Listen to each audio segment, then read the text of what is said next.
Alhamdulillah. Bismillahirrahmanirrahim. Assalamualaikum warahmatullahi wabarakatuh. Alhamdulillah dapat kita bersama-sama pada pagi ini dalam satu program yang dianjurkan oleh Pusat Pendidikan Manuskrip Alam Melayu sebagai pembuka tirai kepada program Pusat Pendidikan Manuskrip Alam Melayu ATMA UKM. Saya, Dr. Rosmawati, selaku Ketua Pusat Pendidikan Manuskrip, ingin mengucapkan selamat tahun baru dan selamat datang kepada yang berbahagia Profesor Madya, Profesor Madya, Dr. Muhammad Syukri, dan juga kepada yang berbahagia Profesor-Profesor, Datuk-Datuk dan Doktor-Doktor serta para peserta dan para pelayar Maya di laman web kita FB Tinta Melayu. Untuk pengetahuan semua, program ini adalah program Jejak Tinta Melayu yang diadakan khusus untuk kita sama-sama mendengar pengalaman para pengkaji manuskrip Melayu khususnya dalam melakukan pendidikan dan sumbangan-sumbangan yang telah para pengkaji berikan dalam bidang ini. Bagi program ini, program yang pertama kali diadakan ini, saya mengucapkan terima kasihlah kepada tetamu kita yang berbahagia Profesor Madya Dr. Muhammad Syukri kerana sudi menjadi panel kita yang pertama pada tahun ini. Dan untuk pengetahuan semua, Dr. Muhammad Syukri merupakan fellow penyidik kanan di Institut Alam dan Tamadun Melayu, dan Dr. Muhammad Syukri juga merupakan mantan Ketua Pusat Penyidikan Manuskrip ini sebelum ini, dan beliau juga merupakan salah seorang daripada tulang belakang yang menjadikan ataupun menyebabkan tertubuhnya Pusat Pendidikan Manuskrip Alam Melayu di Institut Alam dan Tamadun Melayu ini. Jadi sumbangan beliau dalam bidang manuskrip Melayu ini boleh dikatakan agak besar dan memberi kesan kepada semua penyidik dan juga Institut Alam dan Tamadun Melayu sehinggalah ke hari ini, insya-Allah, sehingga ke masa hadapan. Okey. Tanpa membuangkan masa lagi, pagi ini saya kita semua akan berkongsi dan mendengar pengalaman dan juga perkongsian beliau mengenai pengalamannya selama 20 tahun dalam pengkajian manuskrip Melayu. Baik, sebelum kita memulakan sesi perkongsian yang akan dijalankan secara forum Doktor, dan marilah kita sama-sama saksikan dulu slide yang telah disediakan oleh Pusat Pendidikan Manuskrip berkaitan dengan perjalanan pendidikan manuskrip Profesor Madya Dr. Muhammad Syukri. Persilakan.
Okey, baik. Telah kita kongsikan dan sama-sama kita lihat perjalanan seorang pengkaji yang telah mendedikasikan 20 tahun daripada kehidupan beliau dalam pendidikan manuskrip, khususnya manuskrip Melayu. Jadi, Dr. Shukri. Ya, saya. Okey, Dr. Shukri. Saya harap Dr. Shukri sihat hari ini. Alhamdulillah seperti biasa. Alhamdulillah. Okey, Alhamdulillah. doktor. Tadi kita dah lihat perjalanan doktor daripada daripada Pulau Pinang, Doktor rupanya orang Pulau Pinang. Ya. Daripada Pinang, daripada Pinang pula, minta maaf. Daripada Pulau Pinang, sehinggalah ke luar negara menuntut ilmu, mencari mencari mutiara ilmu manuskrip ini, khususnya manuskrip Melayu.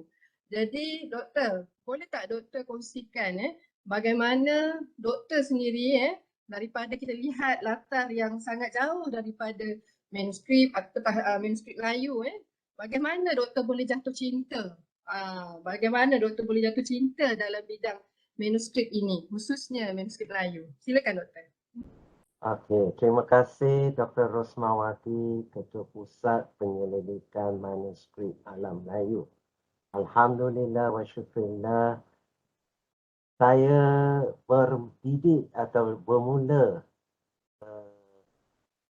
berkecimpung dalam mempelajari manuskrip bermula daripada tahun 1990 ketika saya menunggu entrance exam, keputusan entrance exam ke degree di UIN RNRI Aceh. Saat kami pelajar-pelajar Malaysia, Persatuan Pelajar Malaysia mengadakan lawatannya ke Zawiyah Tanah Abeh di Bandar Aceh, 11 km dari Bandar Aceh, dan di situlah saya melihat, menziarahi Abu Dahlan dan beliau menunjuki beberapa naskah manuskrip kitab tulisan tangan dari abad ke-10 Masihi hingga ke-17 Masihi, iaitu koleksi pribadi Zawiyah Tanah Abeh. Dari situ saya berkenalan dengan Abu, dan Abu melihat saya dari jauh dan beliau meminta saya datang kali kedua untuk menemuinya secara empat mata. Selepas saya memperoleh kelulusan keputusan entrance exam ke UIN RNRI, dan saya pun pergilah buat round kedua, kali kedua untuk jumpa Abu. Dan Abu meneliti saya secara wajah saya, bentuk badan saya dan semua, dan dia menawari untuk menjadi bapa angkat kepada saya. Saya pun syukurlah. Dari situlah saya mulai dengan syarat saya belajar dengan dia dan saya bebas ke sana. Dan dia setuju. Dia isytiharkan bahawa saya ni anak angkat dia depan semua anak murid dia, dan saya bebas masuk ke dalam zawiyah tu tanpa protokol. Dan saya diberi bilik khas di zawiyah itu, dan zawiyah itu dikelilingi oleh 13,000 naskah manuskrip. Banyak Banyak. Sampai hari ini pun manuskrip itu disimpan dengan baik. Sebelum itu banyak lagi, tapi oleh kerana perang Belanda, sebahagiannya dirampas oleh Belanda, dibawa pulang ke Belanda. Sebahagian lagi mereka ketika perang tu mereka bawa sorok ke gua. Tapi sebahagian di gua itu lembab kena air dan kembang dan rosak. Selepas peperangan itu mereka bawa pulang, itulah diperkirakan oleh Abu, kerana waktu Abu mengambil alih zawiyah itu sebagai amanah, dia pemegang amanah, diberi amanah, beliau menyusun kembali manuskrip itu selama 4 bulan tidak keluar dari zawiyah, hanya makan, minum, bilik air, mandi sahaja. Keluar sekejap, lepas itu masuk balik. Selama 4 bulan, beliau berjaya menyusun 13,000 naskah manuskrip yang tersisa yang disimpan sampai ke hari ini. Okey, kalau pada saya 13,000 4 bulan tu memang satu kerja yang sangat cemerlang lah doktor, sebab yelah kalau kat saya dulu kan kerja dalam penyusunan manuskrip ini kalau 3 hingga 4,000 tu pun kami ambil masa agak setahun atau 2 tahun lebih untuk nak menyiapkan. Jadi apa yang dilakukan oleh Abu Dahlan ini ataupun bapa angkat kepada Dr. Shukri ni saya rasa sangat menakjubkan lah. 13,000 manuskrip boleh beliau susun dalam masa 4 bulan. Ini satu benda yang sangat luar biasa pada saya sebab menyusun manuskrip bukan satu kerja yang mudah. Jadi tadi doktor ada sebut pasal Zawiyah, pasal Abu Dahlan. Jadi mungkin kita punya peserta dan para pelayar kita di FB di laman Facebook mungkin tertanya-tanya apa itu Zawiyah dan siapakah gerangannya manusia yang ataupun Abu Dahlan ini yang sangat istimewa pada Dr. Shukri. Mungkin Dr. Shukri boleh kongsikan siapa beliau. Abu Dahlan ini adalah pewaris yang ke-9 daripada keturunan Syekh Fairuz dari abad ke-17 zaman pemerintahan Sultan Iskandar Mahkota Alam. Oleh kerana kehadiran Syekh Fairuz ini yang berhijrah dari pecahan-pecahan kerajaan Abbasiyah dan rombongan kabilah ini berhijrah ke Lebanon selama 11 tahun. Kemudian mereka tahu Aceh sedang mengalami kegemilangan tamadunnya dan mereka berhijrah ke Aceh. Dan kedatangan Syekh Fairuz ini macam apa kata orang Sultan Iskandar Muda memang tengah mencari qadi hudud dan beliau ini adalah salah seorang qadi yang cukup syarat dia dan qadi hudud yang melaksanakan hudud di Daulah Abbasiyah. Kemudian bila Syekh Fairuz dan kabilahnya berhijrah turun disambut baik oleh Sultan Iskandar Muda dan mereka Sultan Iskandar Muda memberi penempatan di kemungkinan kalau ikut sejarah pemetaan Aceh lah kemungkinan 22 dan mereka dapat penempatan tersebut dan tinggal beberapa tahun untuk penyesuaian dari segi sosial budaya, latar belakang masyarakat Aceh yang berbagai bilangan bangsa dan kaum. Because kerajaan Aceh ni satu port yang international ya, didatangi oleh pelbagai pedagang Arab, Parsi, Cina dan sebagainya di seluruh dunia untuk singgah kemari untuk berdagang. Dan bila dapat penyesuaian barulah Sultan Iskandar Muda mengisytiharkan kesultanan pemerintah kesultanan menjalankan hudud. Setelah 7 abad ya, bermulanya tertubuhnya kerajaan Aceh Darussalam dari abad 11 iaitu Merah Johan pengasasnya ketika Merah Johan dikawinkan dengan puteri Maharaja Sakti Kerajaan Lamuri dan Merah Johan menukar Kerajaan Lamuri jadi Kerajaan Aceh Darussalam. Dan di situlah mula sampailah era pemerintahan Sultan Iskandar Muda, Mahkota Alam. Bila Syekh Fairuz ni datang, bermakna cukuplah syarat untuk menjalankan hukum hudud kerana ada qadi yang cukup syarat untuk menjadi qadi hudud. Itulah Syekh Fairuz dan bermukim di kemungkinan 22 iaitu Silimom dan Tanah Abeh sampailah ke hari ini. Dan keluarga ini diwarisi kepada Abu itu generasi yang ke-9.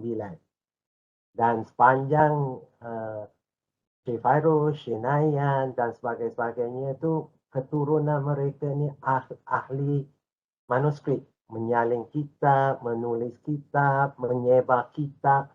Salah satu penyumbang yang besar ketika zaman Syekh Abdul Rauf Singkil. Kerana zaman Syekh Abdul Rauf Singkil ketika pemerintahan Safiatuddin ada Kesultanan Pak Jam dari Sulawesi mengirim utusan untuk meminta qadi dan karya-karya yang berbahasa Melayu dikirim ke sana. So, proses penyalinan itu di Zawiya Syekh Kuala, Zawiya Bitai, Zawiya Syekh Babada Arumi, Zawiya Tanah Abeh, itulah mereka berkumpul, berhimpun, menyalin manuskrip, semua dikirim ke Kesultanan Pak Jam dan kerajaan-kerajaan kelilingnya. Sama juga sekaligus mereka juga kirim kodi-kodi ke sana untuk membantu Kesultanan Pak Jam dari Sulawesi. Memang keturunan cendekiawan dan para ulama lah, yang sejak zaman berzaman lah daripada Kesultanan Melayu. Dr. Syukri? Ya, saya. Okey, Dr. Syukri, tadi Dr. Syukri ada terangkan bahawa di Zawiyah ini terdapat 13,000 manuskrip kan? Doktor betul ya? Okey, jadi boleh tak Doktor kongsikan bersama dengan kami mungkin beberapa manuskrip yang Doktor rasa sangat istimewa di sana, ataupun mungkin dalam 13,000 tu apakah perbincangan ataupun bidang-bidang yang terdapat dalam perbincangan-perbincangan dalam manuskrip tersebut. Mungkin manuskrip apakah yang terdapat dalam koleksi tersebut. Boleh mungkin Dr. Syukri kongsikan? Okey, sebenarnya saya lupa tadi nak menjawab tentang perkataan zawiyah tu. Okay. So saya jelaskan Okay, untuk boleh, silakan. Perkataan zawiyah ini bermaksud dari bahasa Arab ya sudut. So dia menggambarkan hubungan zawiyah di Aceh dengan Haramain Mekah dan Madinah. Kerana setiap sudut yang di Mekah dan Madinah itu dinamakan zawiyah. Sudut. Plural dia zawayah.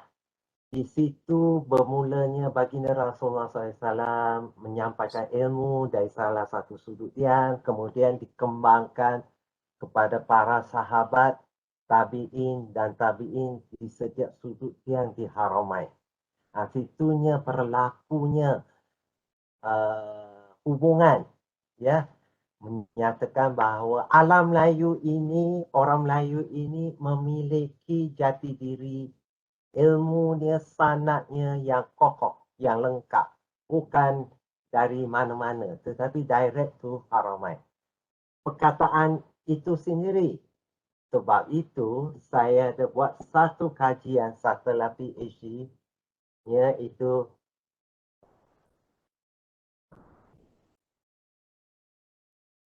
boleh ke? Ni Sabri, apa ni Bazri? Penerbitan Zawiyah, tajuk dia Zawiyah. Ada. Zawiyah dalam lipatan sejarah dan kebudayaan alam Melayu. Ini, buku ini akan dibentangkan pada 26 hari bulan di Patma dan akan di-share ke seluruh Malaysia atau seluruh alam Melayu ini.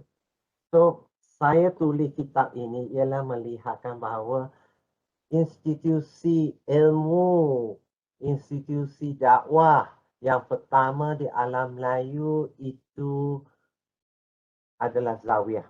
Zawiyah Chok Kala di Perlak abad ke-10 Masehi yang diasaskan oleh Syekh Abdullah Kan'an. So, dari Zawiyah inilah tempatnya lahirnya para da'i diutus ke seluruh alam Melayu ini. Termasuklah ada, kalau tak silap saya, ada 3 wali songo adalah alumni Zawiah Chok Kala Perla. Alumni bermakna mereka belajar di Zawiah tu dan dihantar. So Zawiah ini dia ada hubungan akrab selain dari berkarya, menyebarkan kitab, menyalin kitab, mereka juga mengeluarkan sanad. Kerana setiap mursyid yang memimpin Zawiah itu mesti memiliki sanad yang resmi, ijazah yang resmi. Sebab itu, Alhamdulillah Dr. Ros, saya merupakan salah seorang yang dipilih oleh Abu Dahalan almarhum untuk menggantikan dia dengan ijazah yang resmi.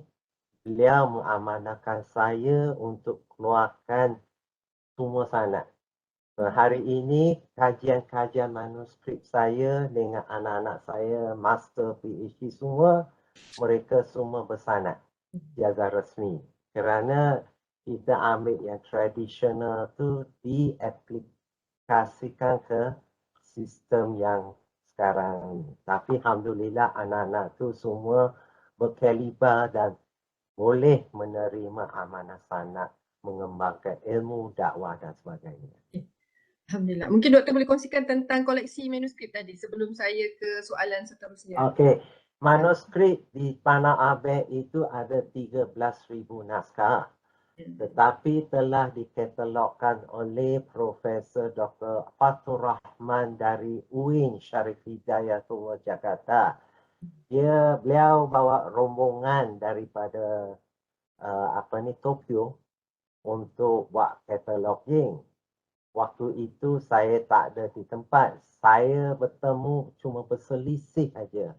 Dan waktu itu Abu keadaan uzur dan saya tanya pada Abu tanya saya, who is this Dr. Fathur Rahman? Saya kata he's a degree master ke PhD dia on Tanbihu Mashi Syekh Abdul Rauf Sengkil, manuskrip. Malangnya saya kata dalam kajian beliau mereka tidak melakukan tahqiq maupun filologi. Mereka hanya kajian konten. So makanya adalah lompang-lompang dalam kajian. Sorry lah, because kita manuskrip ni tradisinya mesti tahqiq. Dia sebelum buat kajian pendekan teori apa pun, dia mesti tahqiq dulu, mengesahkan naskah tu dulu. Baru untuk buat kajian ambil teori-teori lain seperti fenomenologi ke, intertextuality ke, hermeneutika ke, whatever, baru kita buat kajian. Tapi hari ini ramai orang yang nak ambil konten manuskrip tapi tidak mentahqiqkan manuskrip itu. Makanya akan berlaku kesilapan atau lompang yang berlaku. Ada kekosongan. Okey doktor. Tadi doktor ada sebut perkataan tahqiq kan. Jadi istilah tahqiq tadi pun doktor dah jelaskan sedikit tentang dia punya kepentingan dia untuk mengesahkan ataupun kesahihan untuk mengesahkan kesahihan manuskrip tersebut ataupun sanad ilmu tadi lah, betul kan doktor? Jadi boleh tak doktor mungkin terangkan kepada para pelayar kita ataupun peserta kita hari ini yang mungkin baru saja nak berjinak-jinak dengan manuskrip ni doktor. Jadi apakah proses-proses yang perlu dilakukan dalam proses tahqiq itu? Apakah peringkat-peringkat yang perlu dilakukan? Silakan doktor. Okey. Yang pertama kalau nak kenakan proses tahqiq itu ada satu buku yang dikeluarkan oleh pensyarah syariah kita iaitu almarhum Profesor Madya Dr. Mat Saad Abdul Rahman. Dia mengajar proses tahqiq, memperkenalkan tahqiq itu dalam bahasa Malaysia, bahasa Melayu. Dan bukunya nipis sahaja. Kalau tak silap saya di Tun Sri Lana ada satu atau Patma ada satu. Tak banyak naskahnya. Dan kebanyakannya dia dipinjam, kadang tunggu lama nak berebut benda tu. Tapi alhamdulillah pelajar-pelajar saya lah yang PhD yang sedang buat tahqiq Mir'atul Tulab Syekh Abdul Rauf Singkil, dan mereka dalam proses submission, dan mereka bercita-cita untuk mengeluarkan buku tahqiq bersama dengan secara berkumpulan.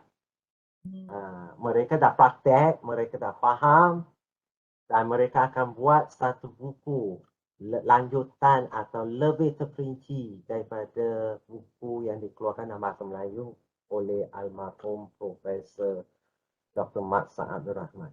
So, tahqiq ni sangat berbeza dengan filologi jika dibandingkan. Dan kalau filologi dianggap, oh dia ilmu daripada Yunani, tapi kami ni tahqiq ni bermula daripada zaman Nabi Adam. Ya, itu ya Allah sebut dalam Al-Baqarah ya. Wa 'allama Adama asma'a kullaha summa aradahum 'alal malaika. Dan kami inputkan kepada memori Adam itu semua nama-nama yang ada di dalam alam semesta ini. Tetapi Nabi Adam mengeluarkan balik untuk mentahqiq kepada para malaikat, memberitahu aradahum alal malaikat, untuk mengesahkan, mentahqiqkan semula semua nama-nama yang ada di alam semesta ini. Itu yang kami punya ilmu tahqiq tu bermula dari zaman Adam dah. Jadi ciri yang bagaimana tu mungkin Prof boleh bagi sikit, sebab setahu saya daripada cerita doktor dah dalam dalam proses penerbitan kan yang terbaru buku tentang tahqiq. Jadi mungkin boleh kongsikan sedikit lah tentang apa ciri yang kita lihat, ciri fizikal ke, ciri penulis ke, bagaimana tu doktor, mungkin sikit boleh kongsikan. Sebenarnya proses tahqiq ni dia bermula daripada kertas. Kertas manuskrip, tulisannya, apa. Dari situ kemudian kalau nak kaji lebih mendalam, dia ada ujian makmal. Kertas ni abad keberapa, ini abad keberapa, macam tu. Tapi kalau tak ada makmal, kita kena tahqiq jugalah, pakai apa cara pun. Kemudian pengarang dia, betul tak karya ini adalah pengarang ini. So kalau kita nak lihat, kita lihat pengarang ini punya karya lain untuk mengesahkan karya ini. Pasal tusuk galuh penulisannya lebih kurang sama. Melainkan macam Syekh Abdul Rauf lah. Melainkan kalau macam tasawuf, macam tarikat, dia gaya dia lebih kurang. Tapi kalau syariah, fiqh, dia lain sikit. Kalau dia tauhid, dia lain sikit. So dia ada gaya dia lain sikit, tapi lebih kurang sama. Kemudian dari segi bahasa, Syekh Abdul Rauf tu disebut dalam Mir'atul Tulab, ini aliran bahasa, aliran pasai. Bermakna zaman dia tu Samudra Pasai. Aliran bahasa Melayu Samudra Pasai. Samudra Pasai adalah gabungan 3 kerajaan. Kerajaan Temiang, Kerajaan Pasai dan Kerajaan Perlak. Itu 3 aliran ni gabung bahasa dia. Jadi bahasa penulisan manuskrip Mir'atul Tulab Syekh Abdul Rauf Singkil. Itu yang diakui oleh Syekh Abdul Rauf sendiri. Menarik doktor, kalau kita boleh betul-betul lah mentahqiq manuskrip tu, kita boleh dapat maklumat lain yang yang boleh menyokong kepada kesahihan kewujudan ilmu dan manuskrip tersebut. Betul Dr. Ros. Cuma saya pun ada lompang kerana saya sini tak tahu bahasa Parsi. Kalau kita telusuri sejarah, awal-awal rombongan yang pertama yang mendirikan kerajaan Perlak, kerajaan Islam pertama pada hujung abad ke-9 Masehi adalah rombongan daripada Balochistan iaitu Khorasan Selatan. Dan mereka adalah Parsi. Sebab itu pengaruh tulisan kita ni adalah tulisan Parsi, bukan tulisan Arab. Ya, seperti mana kajian Profesor Mustaqim dari USIN tu. Dia tak baca Izharul Haq fi Mamlaki Farla, iaitu manuskrip kemunculan kerajaan Perlak. Ya, kerana pengarang manuskrip itu ialah Abu Ishaq Al-Makaran. Cuma si almarhum Dr. Ali Hashimi mengatakan, oh ini Syiah. Tak betul, bukan masalah Syiah. Oh ini dari Qatar. Salah, kerana Abu Ishaq Al-Makaran ni ialah suku bangsa daripada Balochistan, bukannya Qatar. Sebab itu asumsi almarhum Ali Hashimi itu tak betul. Kita kena tengok pengarang dia siapa. Bila Abu Ishaq Al-Makaran tu dari mana? Dia suku, salah satu suku macam kita lah, Minang, Jawa kan. Salah satu suku dari Balochistan. Ini Khorasan Selatan. Makanya kita punya tulisan hari ini pengaruh-pengaruh Parsi, bukan pengaruh bahasa Arab. Sama juga Turki hari ini masih tulisan Jawi kan. Sama dengan kita. Hurgu, Cina Muslim yang ditindas di Cina tu, suku Hurgu tu, itu semua tulisan Parsi.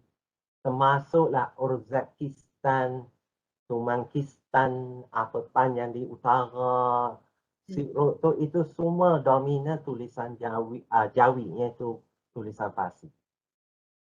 Okey. Dan kalau kita lihat kat situ, dia ada berkaitan dari segi sejarah kan dekat situ kan, Doktor? Yes. Perkembangan daripada kita lihat kalau kerajaan Parsi tu sendiri, dia ada Seljuk kan, dia ada kerajaan Safavid, lepas tu yang berkait dengan kerajaan Timurid di apa tu Samarkand, lepas tu dia turun pula kepada kerajaan Uthmaniyah di Turki dan kemudian ke kerajaan Mughal di India, kerajaan Islam. Jadi kita lihat dia punya perkaitan tu saling berkait lah. Saling bertaut. Gaduh-gaduh tu. Ingat tak kalau saya pecah gaduh-gaduh tu, macam tu lah kita punya campuran. Jadi sebab ialah wilayah Islam dahulu menggunakan tulisan yang hampir sama kan. Dia punya penulisan dia kat sini Urdu, di sana Arab, di sana Parsi dan sebagainya.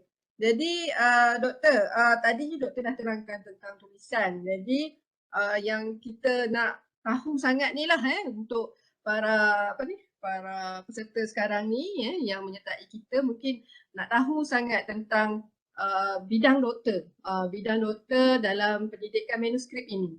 Jadi apakah keistimewaannya sehingga doktor rasa doktor memilih bidang tersebut sebagai bidang kepakaran doktor? Silakan doktor. Saya sebenarnya dididik oleh Abu dari tahun 90. Kemudian master degree saya tentang martabat rujuk, kosmologi dan ontologi ulama Melayu. Rujukan pun manuskrip. Saya pun masih berulang jumpa Abu untuk tengok manuskrip di Zawiyah. Waktu Abu hidup tu saya bebas lah untuk pergi tengok. Tapi sekarang ni bila dia dah meninggal, diwarisi pada orang lain, so saya terbatas lah. Namun demikian dia tahu saya ni siapa. Dia tahu saya ni siapa, kekanda mereka. Dan mereka adalah, cuma mereka tak menguasai perpustakaan manuskrip tu. So saya nak cari benda tu susah. Kalau Abu dia ingat semua 13,000 naskah. Tapi mereka yang anak-anak ni pun tak mewarisi benda tu. So payah juga kalau saya bebas masuk pergi tengok sana tengok sini, takut koyak pasal benda tu kan artifak kan. Kita pun sayang juga macam tu. So satu hal yang sedih lah. Tapi merujuk pada kajian tu, saya memang dari PhD lagi rujukannya Syekh Abdul Rauf tu 48 naskah manuskrip kitab tulisan tangan yang saya himpun. Sebelum itu, waktu saya nak buat kajian tentang Mufti Aceh ni, ramai pensyarah melarang saya kerana mereka Doktor? mereka tidak tahu mana ada rujukan. Okey. Padahal Cabaran saya Cabaran ya? cabaran saya himpunan karya dia tu 48 naskah. Lain-lain bidang, dan kenapa saya boleh kembang begitu banyak bidang kerana saya kajian tokoh mufti zaman itu abad ke-17 dan karya dia 48 karya dan pelbagai bidang. Saya kaji pemikiran tokoh itu menyebabkan saya terpaksa menguasai semua bidang itu. Sebab itu nanti Dr. Ros kadang heran, saya boleh keluar ini, saya boleh keluar itu kan. Pasal itulah ilmu tokoh ini. Tokoh ini memang terkenal dari timur dan barat, semua sebut nama dia. Dengar Aceh ada, Syekh Abdul Rauf Singkil, Syekh Kuala. Sampai dia punya kealiman dia tu menyebabkan jadi pegangan pepatah petitih orang masyarakat Aceh. Adat Pak Tomorohom, hukum Pak Syekh Kuala. That means kebijaksanaan penghayatan agama merujuk pada Syekh Kuala, iaitu Syekh Abdul Rauf Singkil. Jadi sebab itulah doktor memilih bidang tersebut dalam penyelidikan doktor. Tak, saya lanjutkan. Oh, lanjutkan. Saya, Okay. kita ni PhD, kalau bidang kita ini, kita akan lanjutkan kajian itu. Macam Zawiyah ini kan, this book. Buku Zawiyah ini. Ini ada satu perkataan dalam PhD saya. Yang saya keluarkan jadi satu buku kajian. Banyak lagi. Dan hatta saya punya PhD belum dikeluarkan jadi buku. Okey. Dan kalau karya-karya manuskrip dia, banyak. Macam student saya baru ni yang si Waiwah PhD dia. Dia buat kajian karya dia satu naskah. Bayan Syuruk Syekh wa Murid Abdul Rauf Singkil. Tokoh ini. Itu pun dia punya kajian dia punya rujukan dia macam-macam. Ada kitab yang dirujuk itu masih manuskrip. Yang kami cari hampir putus asa. Ustaz Zuraini ni hampir putus asa. Tapi Alhamdulillah dengan pertolongan kita jumpa di Perpustakaan Morocco dan dengan pertolongan kawan saya Dr. Aiman Akiti yang abang dia Dr. Akiti di Oxford tu. Dia tu, saya tak kenal dia waktu tu. Saya minta tolong dia untuk dapat naskah manuskrip di library itu. Iaitu Khulasa Mardi Syekh Asmuni. Kitab itu. Kitab itu hanya 2 naskah di dunia ni kami cari. Satu di library Yahudi, satu di library Morocco. Yang di Yahudi dia tak layan kita. Dia tak nak bagi. So sulit buat PhD, buat manuskrip ni. Kalau tak sabar memang habis. Tapi Alhamdulillah Zuraimi berjaya lulus dengan baik dan mendapat kepujian dari pemeriksa luar dan dalamnya. Baru 2-3 hari yang lalu lulus Waiwah dia. Alhamdulillah. Tahniah kepada Dr. Syukri kerana kalau kita lihat tadi dalam slide telah berjaya melahirkan pewaris-pewaris ataupun anak murid yang ramai melalui pendidikan PhD doktor. Tahniah doktor. InsyaAllah. Terima kasih duta saya di akhirat. Untuk pengetahuan semua ini merupakan tahun terakhir perkhidmatan Profesor Madya Dr. Syukri dan sebab itu kita melihat ini adalah satu sumbangan beliau dalam bidang pendidikan manuskrip khususnya manuskrip Melayu. Jadi dalam sesi jejak tinta Melayu ini juga kami sebenarnya mengalu-alukan soalan daripada para peserta. Jika ada para peserta ingin bertanya soalan tentang perjalanan penyelidikan Dr. Syukri ini, bolehlah typekan di bahagian chat dan saya boleh bacakan nantilah jika ada mungkin tips-tips yang diperlukan dalam pendidikan untuk berjaya dalam pendidikan manuskrip Melayu. Baik, doktor tadi kita dah bincang tentang zawiyah, kita dah bincang tentang tahqiq, kita dah bincang tentang bidang pendidikan doktor. Jadi mungkinlah sekarang kita nak dengar jugalah perkongsian perjalanan 20 tahun ni doktor. 20 tahun ni mesti ada jatuh bangun kan dalam pendidikan, dalam perkhidmatan doktor sebagai seorang pecinta manuskrip dan juga pendidik manuskrip. Mungkin ada 1, 2, 3 pengalaman tentang mungkin cabaran dari segi mendapatkan manuskrip ke, ataupun cabaran dari segi bahasa, pembacaan dan sebagainya yang doktor hadapi dalam pendidikan manuskrip. Mungkin doktor boleh kongsikan yang akan dijadikan panduan kepada para pendidik nanti. Silakan doktor. Sebenarnya ketika saya lulus PhD,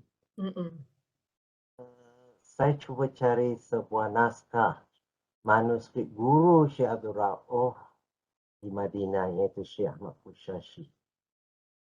Dan saya berusaha lebih kurang 3 hingga 4 tahun baru dapat naskah itu. Naskah itu dapat satu salinan di Dubai, Perpustakaan Manuskrip Juma Majid, satu lagi Perpustakaan Qahirah di Iskandaria, di Egypt lah, bukan Iskandaria, di Qahirah. Dan bila saya dapati naskah itu, saya usaha jugalah untuk menyusun, kerana itu amanah abu, so menyusun balik sanad ilmu, sanad amal, sanad tarikat dan sebagainya, sanad pusat ilmu. So dari situ saya menyusun jugalah, itu cabaran. Cabaran dapat naskah tu, cabaran nak membacanya, cabaran banyak menyusun.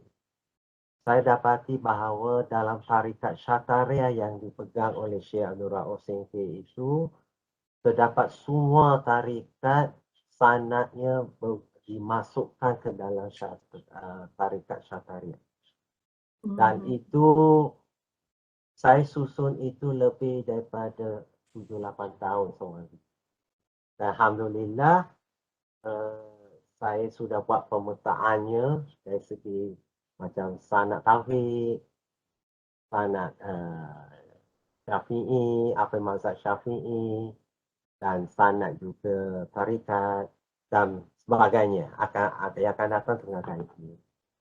Satu hal yang saya rasa saya sangat sedih lah, bila benda ini saya cuba hak ciptakan sampai hak atasan tu tak meluluskannya. Padahal itu satu khazanah yang tak ternilai bagi bangsa Melayu, yang Islam, yang di alam Melayu. Kerana ilmu yang diwarisi kepada masyarakat Melayu di alam Melayu ini memiliki sanad yang lengkap, landasan yang benar dan sebagainya. Sebab itu sayanglah, itu saya sangat kecewa. Saya usaha bertahun-tahun, saya bukan nak duit pun, just untuk hak ciptakan, pertahankan hak itu dan diwarisi secara turun. Kerana untuk pengetahuan semua orang hari ini, sebenarnya setiap ilmu dalam Islam itu ada sanad. Tak kira dia matematik ke, tak kira dia kimia ke, tak kira dia fizik ke, semua bersanad. Malangnya adalah barat-barat itu macam Newton, gravity Newton tu. Sebenarnya itu telah ditemui oleh ulama kita. Dan manuskrip itu saya jumpa di Dubai dan saya tengok Newton yang paling giat dari situ. That's why kita kena balik lah. Sistem ilmu kita tu bersanad. Amalan tu mesti bersanad dan tarikat tu bersanad. Tapi kita kena balik cari sanad itu. Kerana sanad itu ialah diperturunkan secara bersanad. Kerana itu adalah cahaya. Sanad hubungan rohani itu. Sebab itu, kenapa kita bersanad? Bila kita jumpa satu masalah, dia akan dapat petunjuk melalui sanad itu. Pengalaman saya lah, saya tengah buat PhD ini, ada satu istilah abdun in taraka wa rabbu rabbun in tanazzal al-haqa'i lan yanqalib.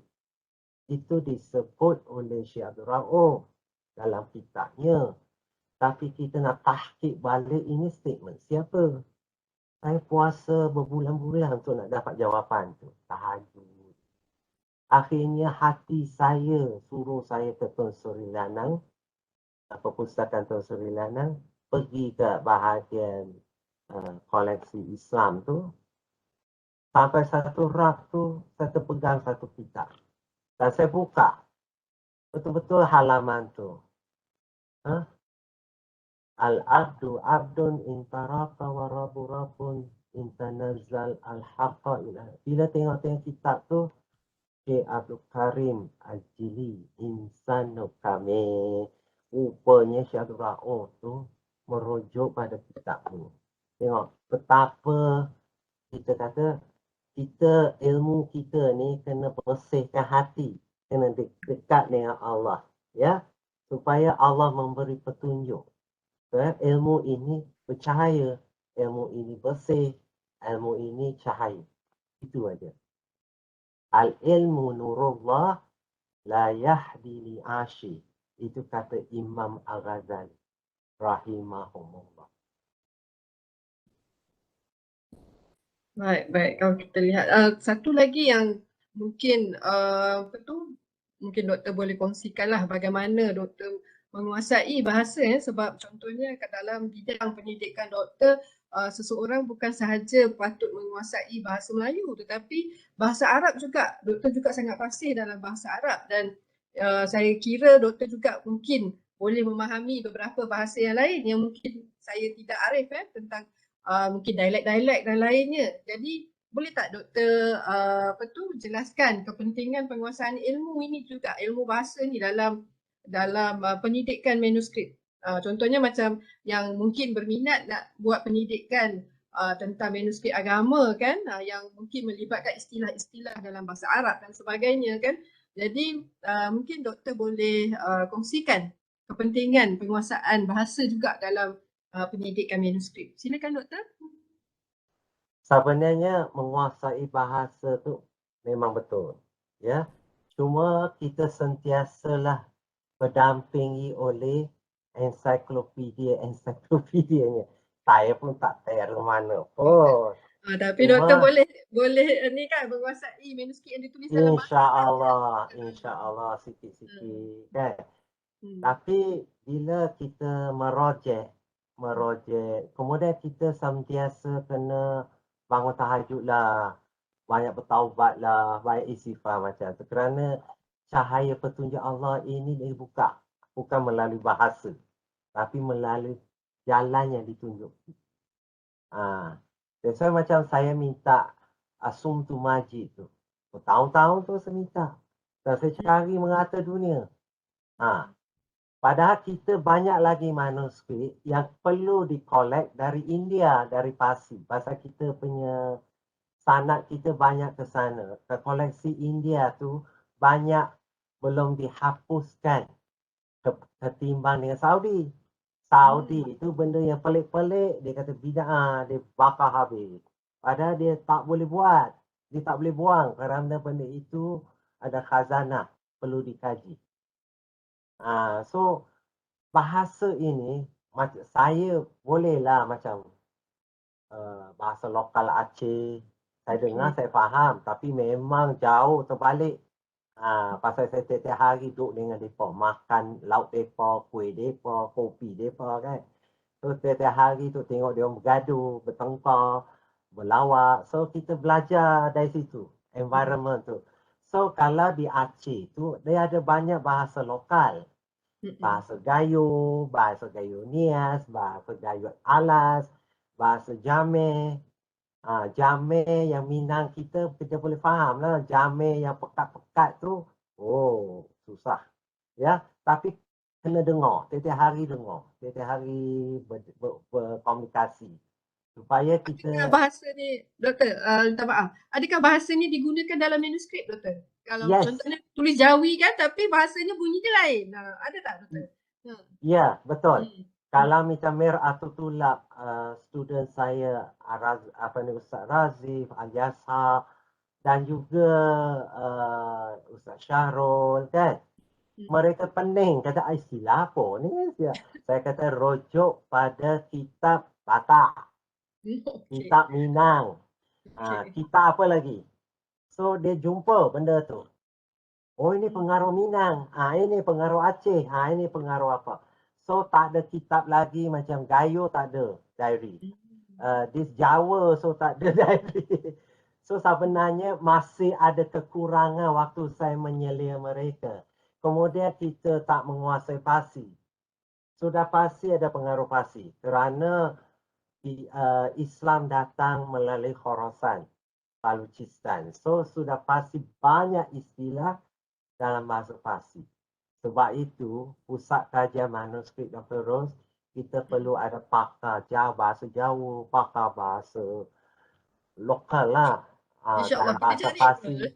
Bahasa Parsi. Usahakan pakar-pakar. Tak, kalau pakar bahasa Parsi ke Turki ke ada di FBI tu, import aja. Import je InsyaAllah. Undang dia jadi fellow researcher persekutu. So boleh lah kita ni. InsyaAllah kita akan kembangkan seperingkat demi peringkat ni. InsyaAllah. InsyaAllah. Benar Okey doktor, ni. nampaknya kita dah sampai ke hujung perkongsian. Mungkin sebelum kita akhiri perkongsian kita dalam program Jejak Tinta Melayu ini, mungkin doktor nak kongsikan harapan doktor kepada para pengkaji muda manuskrip Melayu ni. Apa harapan doktor, apa yang patut mereka lakukan untuk kita sama-sama mengembangkan khazanah watan kita ni supaya dia tidak tersisih ni doktor. Silakan untuk pesanan doktor untuk kami para pendidik muda ni lah, walaupun saya tak berapa lah muda tapi masih muda lagi lah doktor. Silakan doktor. Okey, sebenarnya cintailah manuskrip. Kerana itu sumber premier bangsa jati diri kita. So, kita kena belajar. Kalau tak belajar, macam mana kita mengembangkan ilmu alam Melayu, acuan alam Melayu. That means kalau manuskrip kita dikaji oleh Barat, mengikut acuan Barat. Macamlah orang Melayu ni. Dia buat kajian. Dia metes keju basi. Pasal acuan Barat. Dia bukan tes tambah belacan. So tak sama dia punya worldview tu. Sebab itulah kita kena kaji manuskrip. Ambil balik manuskrip. Bina tamadun kita sendiri. Satu naskah manuskrip boleh kaji berbagai teori dan pendekatan. Satu manuskrip boleh lahir pelbagai PhD dan master. Ya? Berdasarkan pendekatan, teori yang dibina, this and that, dia akan timbul macam-macam. Satu manuskrip aja. So, kajilah manuskrip. Itu sumber premier tamadun bangsa kita. So, nak lihat jati diri bangsa kita, nak bangunkan semula, buat kajian lah. Cintailah. Saya ni bukan Melayu, tapi saya cinta manuskrip alam Melayu kerana saya lahir di alam Melayu. Guru saya semua orang Melayu. Tak di Cina. Terima kasih. So, I'm more than Malay than a Malay. That's all. Terima kasih Profesor Madya, Dr. Muhammad Syukri. Terima kasih atas perkongsian. Terima kasih atas tips-tips yang diberikan selama 1 jam ini dan juga nasihat-nasihat serta harapan yang dikirimkan di dalam doa beliau kepada kita, para pengkaji muda, pendidik muda manuskrip Melayu. Terima kasih Profesor Madya, Dr. Syukri kerana sudi meluangkan masa dengan pusat ini untuk satu pembuka tirai yang pada saya sangat bermakna bagi Pusat Pendidikan Manuskrip Alam Melayu. Terima kasih Dr. Syukri. Terima kasih Daun Keladi. Sama-sama. InsyaAllah tak ada soalan, tak ada apa kan? Dah tak ada dah. Kita nak tutup dah, Doktor. Okey, terima kasih. Okey, terima Okey. kasih. Jadi Assalamualaikum. sebelum saya tutup sesi ini, saya ingin mengumumkan tentang program kita yang seterusnya, iaitu siri 1, 2022 diskusi manuskrip Melayu yang bertajuk Naskah Dalail Al-Khairat Diraja Terengganu. Sesi ini akan diadakan pada 25 Januari dan akan disampaikan oleh Cik Nurul Iman Rosli, Timbalan Ketua Kurator Museum Kesenian Islam Malaysia. Jadi bagi yang berminat, boleh menghubungi Pusat Pendidikan Manuskrip Alam Melayu, terutamanya Encik Bazri, untuk membuat reservation ataupun RSVP. Okey, dengan itu saya bagi pihak Pusat Pendidikan Manuskrip Alam Melayu mengucapkan terima kasih atas kesudian para peserta untuk bersama-sama kami dalam program ini. InsyaAllah hingga kita berjumpa lagi pada 25 Januari nanti. Saya ucapkan Assalamualaikum warahmatullahi wabarakatuh. Jaga diri, jaga SOP. Kita jaga kita. Terima kasih. Assalamualaikum.